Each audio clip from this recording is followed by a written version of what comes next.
Hey everybody, here we are, part 3 of our video, and I gotta say I'm loving how it's coming along.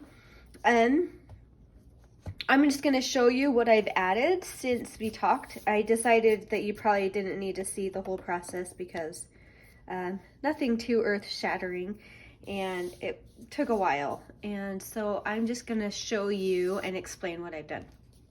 So last time, we had just added in our signatures, and now I'm going to show you what I've done to the front cover, the back cover, and the inside cover. So I went ahead and used the inspiration from Cori Dahman about what she did with hers, because I just thought, oh, that looks so cool, and I just had to try it, and it really turned out fun. But all I did was I took a paper, a scrap paper, and cut it to 8.5 by 8.5. And then I used scraps of random paper that I had and just glued them down to that paper. And then I trimmed off any little extra that was hanging over the edges. And then I went ahead and actually took off about 3/4 of an inch right here. And because I thought, oh, you know what, I really love this brown fabric and I'd like to see a little strip of it on the front, because I thought it just made it look a little more book-like. So I went ahead and cut off that one side and trimmed it down. Before I put my scraps down, I went ahead and inked them just because I like the dimension of it. So, but that's optional. And then I sewed about every 1/2 inch. Also optional, but boy, it sure makes a really cool effect. So I had fun with that. All right, and I made 2 of those, one for the front and one for the back. And then I glued them down like crazy with Fabri-Tac, because the sewing does make it a little thicker and a little heavier. So I went ahead and used my Fabri-Tac. Any strong glue that you have will work. And I glued those down really good and went ahead and inked around the edges just a little extra. So, and it turned out really fun. I think I'll probably add a sentiment or a little collage, maybe some lace, something else up here, but I haven't decided. So for now, this is where we're at. Okay, now I'm gonna explain the inside cover, what I did. All right.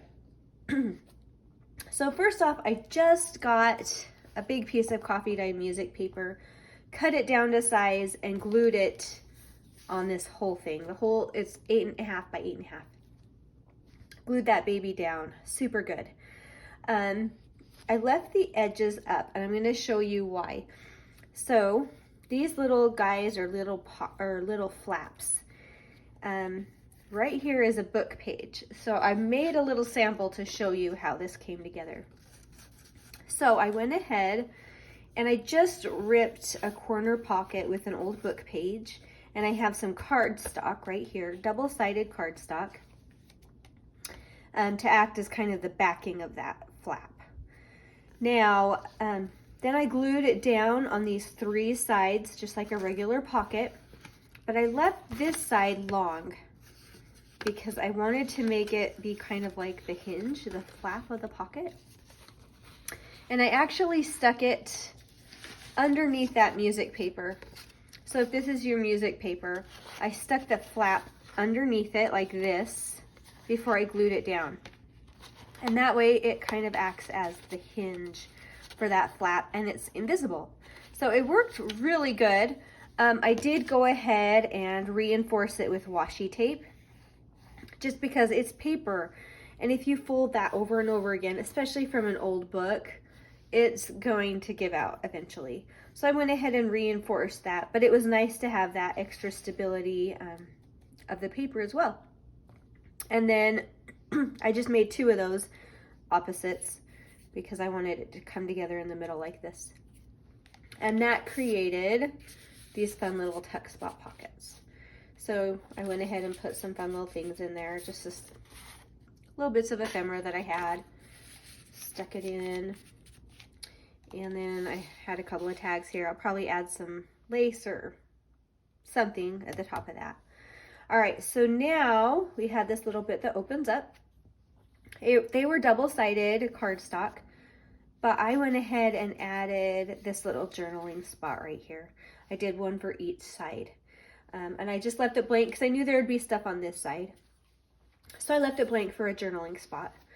And then I went ahead and just took an 8-inch scrap that I had right here and made that into an additional pocket.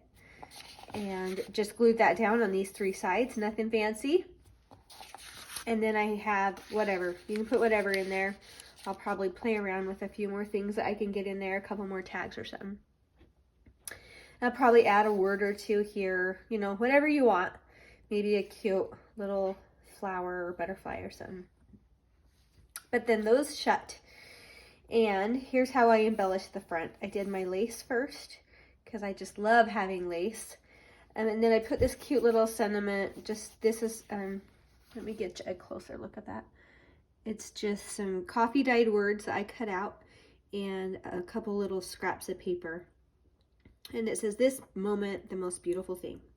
So I just like that little sentiment on there. So, all right, now I want to talk about how I did this. So what I have, if I can find it. Oh, here it is. Okay. I made a sample to show you, but what I have is these chipboard. You could use anything. You could even use square scrap of chipboard. It doesn't have to be circle, but this is what I had, and it works well because you're working with circles. And it is a bingo chip from an old vintage bingo set. Pretty thick, pretty substantial. And then I have this hole punch, and it just happens to be a little bit bigger than the bingo chip. I'll show you about how they fit together. So what I did is I put a huge amount of glue of my Fabri-Tac, and then I glued that right down onto the lace, and then I cut out my cute circles and inked them, and I glued it just in the center and squished it down onto that so that it would be sticking out a little bit on each side. That way, when you have your little twine or whatever, it's gonna wrap and it'll be invisible because it'll hide, if you can see that, it'll hide right next to that little piece of blue bingo chipboard and you won't see it. So I just did that on both sides, and when I glued down this little bingo chip over here, I went ahead and stuck the little bit of twine underneath there, so it's glued down as well. Over on this side is where I glued it. So now when I want to close that, I'm just going to go around like a little figure 8. And it's done. So anyway, I thought that was kind of a fun way to close off that cute little flappy. So these open up, and just fun. It's just fun to think of new ways to find ways to hide a little bit more in your journal. And I'm looking forward to doing this whole journal and just finding and creating some new ways. And sometimes it just happens by happy accident. So way fun. So that's where we are so far. We have our front cover just about there. Inside cover, and we have all of these beautiful pages to fill. We still need our back cover, inside cover, but we have this one completely done. And it is just coming along beautifully. So we have all that lovely space to fill up with some fun little hiding spots. Make something really fun. So that's where we are. I will keep working on this and hopefully making you guys some more videos kind of showing how it's going. I'm hoping to put together, oh, I don't know, I think I have enough to do maybe 10 kits with all of the supplies you'll need to at least get it to this point. And then you could just embellish all the pages however you want. But I'm just thinking I'm going to go ahead and put together a couple of those and list them on the shop. I'll keep you posted on that. It's going to be a minute. But I just thought for the people that don't have all these supplies or that don't really know where to start, it might be awesome to just be able to get a kit that kind of has everything all there ready to go, and some videos just kind of walking you through some ideas and getting you where you need to go. So I'll keep you posted on that, and I'll put some links below to some of the supplies I used. And anyway, I'm excited. It's coming on awesome. So I hope you guys are all doing good. And thank you so much for watching, and we will see you again soon. Bye.